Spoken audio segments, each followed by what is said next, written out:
طريقه بريستيج وراقيه. المنظر ديالها كيجي راقي وكتجي زوينه بزاف وسهله في التحضير. كنقدموها في المناسبات المغربيه ديالنا بحال العرس، بحال عيد ميلاد، اسبوع. كنزينوا بها البلاطو ديالنا، كتجي رائعه وسهله وما فيهاش مقادير بزاف. والشكل ديالها كيجي زوين كيف ما كتشوفوا معايا، راقي. والداخل ديالها درت لها اللوز، كتجي راقيه. نمشيو نشوفوا الطريقه ديال التحضير والمقادير.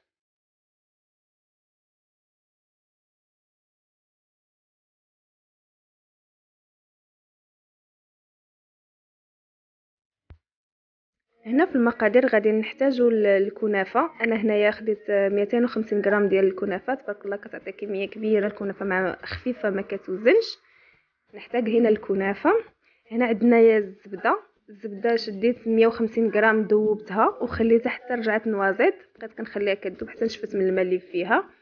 عندي واحد 2 معالق ديال السكر كلاصي كيساعد الكنافه باش تحمر. هنا عندنا العقده ديال اللوز. هنا خديت 200 غرام ديال اللوز، نقيته من القشور ديالو، خليته ينشف، ومن بعد ضفت له 125 غرام ديال السكر، ودرت له المسكه الحره مع الماء زهر هكا باش جمعته صافي. يمكن لك ديري العقده ديال الكاوكاو وتنكهيها باي نكهه انت بغيتي تنكهيها. انا هنايا خليت بالمذاق ديال اللوز. هنا كنشد الكنافه وكنحلها على هذا الشكل هذا. لهنايا انا شريت الكنافه كتكون رقيقه، كنبقى كنقطعها صافي. هنا كنضيف سكر كلاصي كيساعد الكنافه باش كتحمر وكيعطيها واحد اللون ذهبي. وفي نفس الوقت كنكون كنقطعها حيت انا بغيتها تكون رقيقه، حيت غنديرها في القوالب يكونوا صغيورين صافي. هنايا وغادي نضيف الزبده النوازيط كما قلت لكم، درتها فوق البوطه وخليتها كطيب حتى كتنشف من الماء اللي فيها، وكنلبسها الكنافه على هذا الشكل هذا كيف ما كتشوفوا. الطريقه كنتمنى تكون مفهومه وسهله بزاف. الكنافه ماشي غاليه، راها رخيصه صافي. على هذا الشكل هذا حتى كنلبسها كلها. هنا انا اختاريت هاد الليمون ديال السيليكون اللي فيهم الحفيره في الوسط. يمكن لكم تضيفوا ديروا اي لون نتوما اي سيليكون نتوما بغيتو، اي قالب على الشكل اللي بغيتو نتوما يمكن لكم تضيفوه. ماشي ضروري هاد السيليكون هذا، غير انا هنايا باش غادي نعمر ديك الحفيرات بالفواكه الجافه صافي. هنايا كناخذوا الكنافه وغادي نضيفوا واحد الكوره ديال اللوز. يمكن لكم هنايا ديروا حتى باللوز محمر ومهرمش، تعمروها في القلب ديالها صافي. وكنسدوها على هذا الشكل وكنحطوها في المول وكنضغطو، وغادي نولي نضيف ليها الكنافه على وجهها وكنضغطو مزيان حتى كياخد المول، ياخد الشكل ديال المول. الكنافه تاخد الشكل ديال المول. كنتمنى تكون الطريقه سهله ومفهومه. هنا راه كيجي الشكل ديالها متميز كيف ما قلت لكم. تقدم في الاعراس والمناسبات، في الاعياد، في اي مناسبه بغيتوها هكا كتجي زوينه. كاين المحبين للكنافه، الناس كيبغيو بزاف كيبغيو الكنافه صافي. كنستمروا بهذه الطريقه هذه.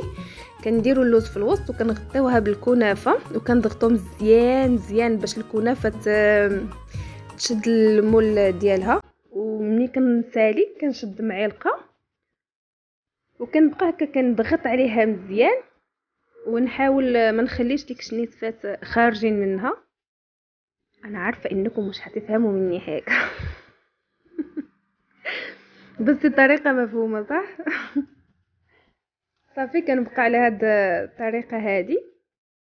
كنضغط بالمعلقه، كنضغط مزيان باش كتاخذ ليا الشكل ديال المول صافي. كنكون مسخنه الفران قبل وكندخل ليها الكنافه، كنديرها في التبصيل ديال الفران، نحطها في الفرن وعلى عافيه ماشي مجهده، تكون مهيله هكا شويه حتى كطيب وكيجي اللون ديالها ذهبي على هذا الشكل هذا صافي. وهي سخونه غادي نسقيها بالعسل وكنخليها حتى كتشرب العسل ديالها على هذا الشكل هذا. كنسقيها العسل. يمكن لكم ديروا السيرو، انا هنايا اختاريت ندير العسل باش كتجي معسله وكتشرب ليا العسل وهي سخونه. يا بردت لكم كتدفيو العسل، نتوما كتسخنوا العسل. انا كانت الكنافه عندي مازال سخونه وسقيتها بالعسل.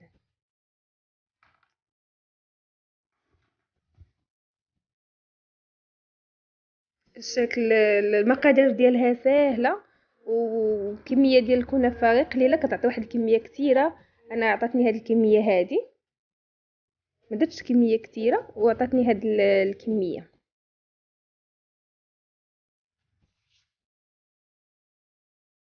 صافي كنستمروا هكا وغادي نسقي حتى الثانيه، كنخليها حتى كتشرب ليا وتبرد، عاد كنديمو ليها. هنايا كيف ما كتشوفوا معايا انا اختاريت الفواكه المعسله. اختاريت لاكاجو حمرته، واللوز هو حمرته وهرمشته، وعندي الزنجلان الابيض حتى هو حمرته، وعندي اللي فخوي. وصافي، وعندي هنايا باش غادي نجمعهم بالغليكوز والناباج. صافي، في واحد الكاسرول غادي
وشكرا، في فيديو جديد ووصفه جديده ان شاء الله.